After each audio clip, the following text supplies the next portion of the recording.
Prout is a different socioeconomic theory. It is different from capitalism, different from communism. But before we really get into it, we should understand why another socioeconomic theory might be necessary. What's wrong with the current system? What's wrong with capitalism? And what was wrong with communism? So we'll look at this. The problems of capitalism. A lot of this, I feel personally that it comes down to the whole worldview behind these theories.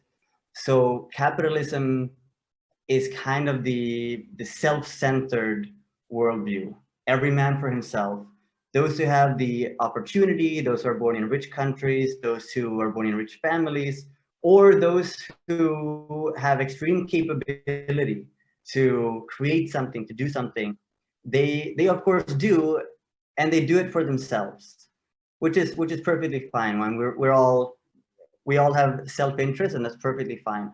But when a whole society is organized in this way, it leads to a lot of problems. In business or in the world, profits become the very most important thing. And for me, I feel it's quite obvious that the billionaires of the world, they're not really happier than the rest of us. They're very rich people. They don't have that much more happiness. So when profits is the sole focus, it leads to a lot of negative things. It leads to us exploiting nature. We're taking out way more resources than are being constantly renewed. We're taking more than the earth will give. And if you're trying to have, constant growth within a finite system, it cannot work. The resources on this planet are limited. We don't have unlimited oil or trees or water, and I feel we're quite quickly running out. So you're trying to expand infinitely within a finite system. Eventually, it just will not work. This is one of the main problems with capitalism. It is not sustainable in the long term. And now with the evolution of all this technology, we're burning through resources faster than ever before. We're getting ever closer to this critical limit. This worldview is also exploitative of people.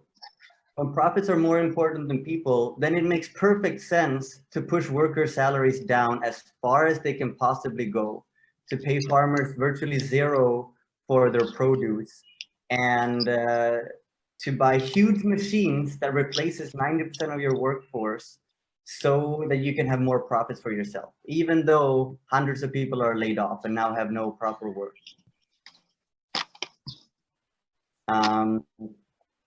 Another problem of capitalism is that the production is not based on need. It is based on greed. How many iPhones do we need? How many brands of diapers do we really need? In capitalism, everybody's incentivized to have maximum production. If you can sell it, then it is in your interest to do so, even if there's not really a need. So there's so much overstocking. We're taking out all these resources from the earth, and then we have to spin up the selling machine, constant selling, ads everywhere, just focus on money, focus on the materialistic aspects of life. This contributes to us taking out way more resources than are being reproduced. We've also clearly seen that all over the world we're abandoning the rural areas, the nicest areas, the healthiest areas, where the air is good, where the water is clean, where we can actually grow something that we need to sustain ourselves. We're abandoning all these areas, and we're going to the bigger cities where we have more pollution, more people, because that's where the opportunities are. That's where the money is. It's all perfectly understandable, but I believe that there is a healthier way of living where it's not all centered on money. resources are not properly utilized.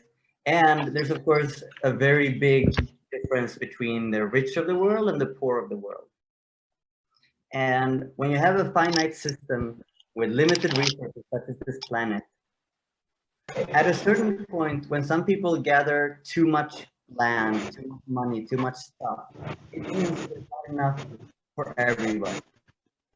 Why do we have millions and millions of people who are starving, who cannot buy rice, who cannot buy food, while some people have 19 cars and mansions? It's certain people that have so much, it eventually starts to encroach on everybody else. And not even, everybody doesn't even have the basic needs. And this wage gap is also growing. So these are some of the problems of capitalism. Of course, communism came up as a reaction against some of these problems. It came as a reaction against capitalism, against the unfairness of it. So we'll see also some of the issues with communism. This is not official. This is just my point of view. That, you know, the communism is like everybody is just the same. There's no uniqueness. Everybody should have the same, and everybody just is the same.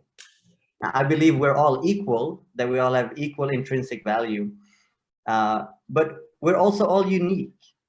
So treating everybody exactly the same is a defective idea, and it does not really work in practice. However beautiful the ideology behind communism is, it does not really work in practice. So because it's a defective idea, it requires force to implement. And there was never really such a thing as communism implemented. What it really was state capitalism. Everything run from the center, with the center trying to control businesses and food supply all over the country. And in a country as big as Russia, in any country, you cannot have one city office, one government to control the whole country and make sure that everybody has bread, which leads to the bread lines. So there was, maybe the idea behind communism was quite nice, but there was no very structured and specific way to. Okay, we already talked about that. And there's also, in communism, there's also no incentives for hard work.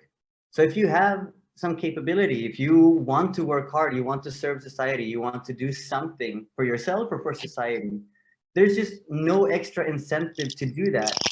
So, and you'll become resentful. You see somebody else who's just lazy around, and you say, well, he's getting paid the same as me. His situation is the same. So why should I work hard? So